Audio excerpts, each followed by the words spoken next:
ভূপালী রাগের ওপরে এই স্বরমালিকা, এটি তিন তাল বা ত্রিতালের ওপরেই রয়েছে।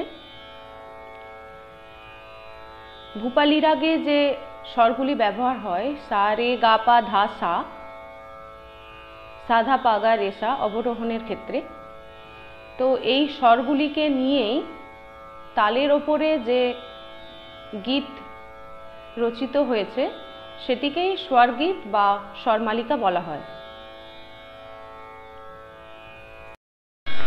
তো চলো শুরু করা যাক।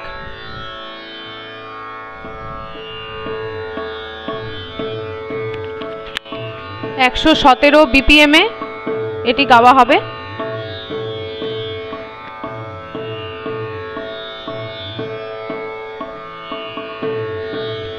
धा धिन धिन धा धा धिन धिन धा ना तिन तिन ना तिटे धिन धिन धा धा धिन धिन धा धा धिन धिन धा ना तिन तिन ना तिटे धिन धिन धा धा। এই স্বরমালিকাটি শুরু হচ্ছে ফাঁক থেকে, অর্থাৎ নমাত্রা থেকে।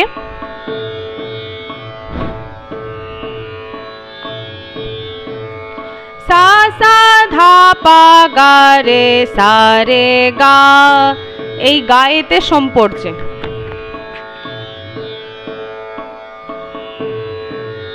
ধা দিন দিন ধা ধা, सा सा धा पा गा रे सा रे गा, गा रे गा पा धा पा, सा सा धा पा गा रे सा रे गा, गा रे गा पा धा पा, गा गा रे गा पा धा पा, धा सा धा पा गा रे सा, सा सा धा पा गा रे सा रे गा, गा रे गा पा धा पा, सा सा धा पा गा रे सा रे गा, गा रे गा पा धा पा, गा गा रे गा पा धा पा, धा सा धा पा गा रे सा, सा सा धा पा गा रे सा रे गा, गा রে গা পা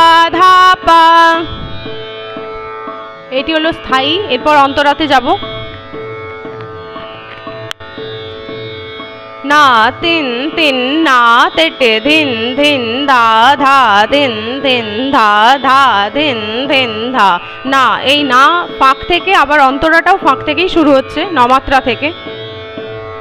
धा दिन दिन धा ना तिन तिन ना तिटे धिन धिन धा धा धिन धिन धा।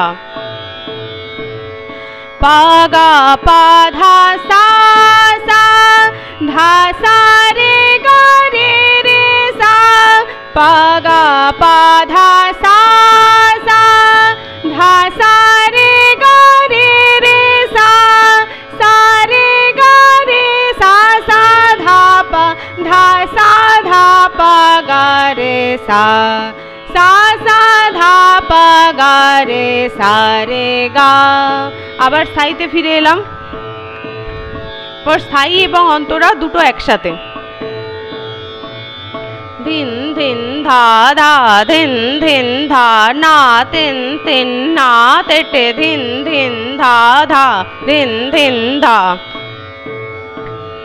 सा सा धा पा गा रे सा रे गा, गा रे गा पा धा पा, सा सा धा पा गा रे सा रे गा, गा रे गा पा धा पा, गा गा रे गा पा धा पा, धा सा धा पा गा रे सा, पा गा पा धा सा सा, धा सा रे गा रे रे सा, पा गा पा धा सा सा, धा सा रे गा रे रे सा, सा रे गा रे सा सा धा पा, धा सा धा पा गा रे सा, सा सा धा पा गा रे सा रे गा, गा रे गा पा धा पा सा सा धा पा गा रे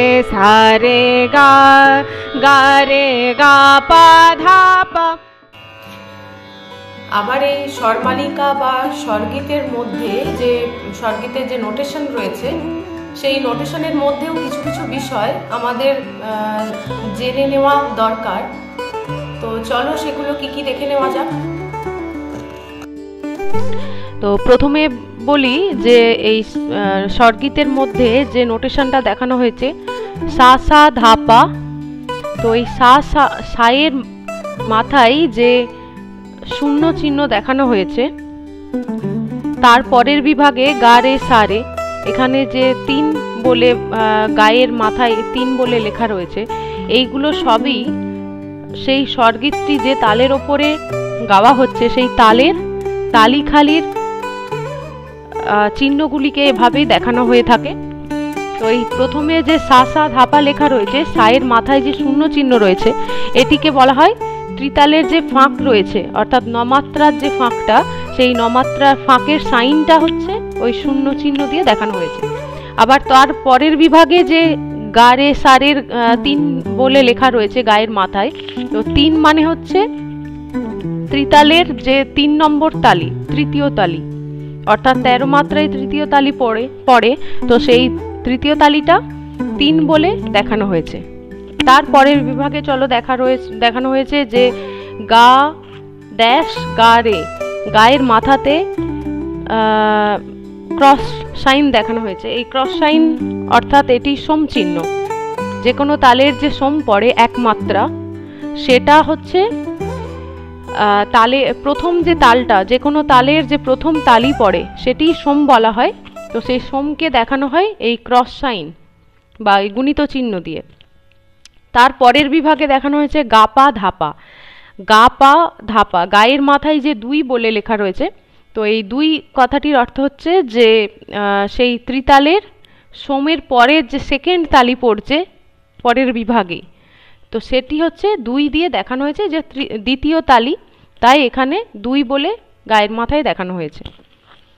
তো এটি দরকার যে তাহলে এই সাইন দেখেই বোঝা যাবে যে স্বরগীতের কোথায় সোম পড়ছে এবং কত মাত্রা থেকে এই স্বরগীত শুরু হচ্ছে। এখানে প্রথমেই 0 দেখানো হয়েছে, মানে এটি শুরু হচ্ছে 9 মাত্রা থেকে এবং সোম পড়ছে গা রে গা থেকে সোম পড়ছে, যেখানে ক্রস সাইনটা দেখানো হয়েছে। পরের বিষয় হচ্ছে যে নোটেশনের ক্ষেত্রে দেখবে যে যেখানে কোনো একটা স্বর রয়েছে তার পাশে একটা হাইফেন বা ড্যাশ সাইন রয়েছে, তো সেটা বোঝানো হয় যে সেই স্বরটিরই বিস্তৃত রূপ, অর্থাৎ যে প্রথমে রয়েছে সা সা ধাপা স্থায়ীর ক্ষেত্রে, সা সা ধাপা গা রে সা রে গা ড্যাশ গা রে, এখানে গায়ের পরে যে ড্যাশ দেওয়া হয়েছে ওইখানেও হবে গায়েরই স্বর, অর্থাৎ আমি এখানে যদি বলি গা গা গা রে, তাহলে সেটি ভুল নয়। অথবা এখানে গা আ গা রে, গা স্বরকেই আরেক মাত্রা টেনে তারপর আবার গা রে বলা হচ্ছে। তো সেই জন্য এখানে ছোট্ট কোনো স্বরের পাশে কোনো হাইফেন সাইন থাকলে এটাকে বুঝে নিতে হবে যে সেই স্বরটিরই আরেকটি বিস্তৃত বা আর এক মাত্রা সেই স্বরকেই বাড়ানো হয়েছে। পরের বিষয় হচ্ছে যে এই নোটেশনের ক্ষেত্রে যদি এখানে যে রয়েছে সা সা ধাপা, সায়ের মাথায় ডট রয়েছে, যদি কোনো স্বরের মাথাতে ডট থাকে তাহলে সেটি সঙ্গীতে যে 3টি সপ্তক রয়েছে এটি তার সপ্তককে বোঝানো হচ্ছে বা দেখানো হচ্ছে, অর্থাৎ তার সপ্তকের সা এখানে ব্যবহার হবে। তাই কোনো স্বরের মাথাতে যদি ডট থাকে সেটি তার সপ্তকের স্বর, আর যদি স্বরের নিচে ডট থাকে তাহলে সেটি মন্দ্র সপ্তকের স্বর হবে। তারপরে দেখতে হবে যে যে কোনো স্বরের ক্ষেত্রে যদি স্বরের তলায় একটা দাড়ি দেওয়া থাকে, তো সেক্ষেত্রে সেটি বুঝতে হবে সেটি কোমল স্বর, অর্থাৎ রে এর তলায় যদি দাড়ি থাকে সেটা হচ্ছে রে এর কোমল স্বর। যদি রে এবং গা ধা, নি এগুলোর ক্ষেত্রে তলায় যদি দাড়ি থাকে সেটা হবে কোমল স্বর, এবং তলায় দাড়ি দিয়ে তার নিচে যদি ডট থাকে সেটা হবে মন্দ্র সপ্তকের কোমল স্বর। আর যদি তার সপ্তকের কোমল স্বর হয় তাহলে সেক্ষেত্রে হবে কি, যে সেই স্বরের মাথাতে ডট থাকবে এবং তার নিচে স্বরটির নিচে দাড়ি থাকবে, কিন্তু স্বরের সেটি হচ্ছে তার সপ্তকের কোমল স্বর। পরের বিষয় হচ্ছে এক্ষেত্রে মায়ের তো তীব্র স্বর হয়, কোমল স্বর হয় না, তার মায়ের মাথাতে একটা লম্বা দাড়ি হবে বা হাইফেন সাইন দেখানো হবে, লম্বা দাড়ি দেওয়া হবে, সেটি হচ্ছে মায়ের তীব্র স্বর বা কড়ি মধ্যম যেটাকে বলে। এই ছিল স্বরগীত বা স্বরমালিকা নোটেশনকে দেখে গাওয়ার ক্ষেত্রে এই বিষয়গুলো দেখে নেওয়া প্রয়োজন। যে কোনো রাগ শেখার ক্ষেত্রে রাগ শেখার শুরুতে যদি সেই রাগের ওপরে এই স্বরগীত বা স্বরমালিকা এভাবে গাওয়ার অভ্যেস করে নেওয়া হয় তো সেক্ষেত্রে এর উপকারিতাই রয়েছে, কারণ সেই রাগের যখন বন্দিশ শেখা হবে তখন সেই বন্দিশ তুলতে বা গাইতে বুঝতে অনেকটাই সুবিধা হয়, কারণ এই স্বরমালিকার মাধ্যমে ওই সুরগুলির সম্পর্কে বা রাগের চলন কিভাবে হয় সেগুলি সম্পর্কে একটি ধারণা বন্দিশ শেখার আগেই তৈরি হয়ে যায়। তাই এই স্বরমালিকা বা স্বরগীত গাওয়ার অভ্যেস রাখাটা খুবই হেল্পফুল।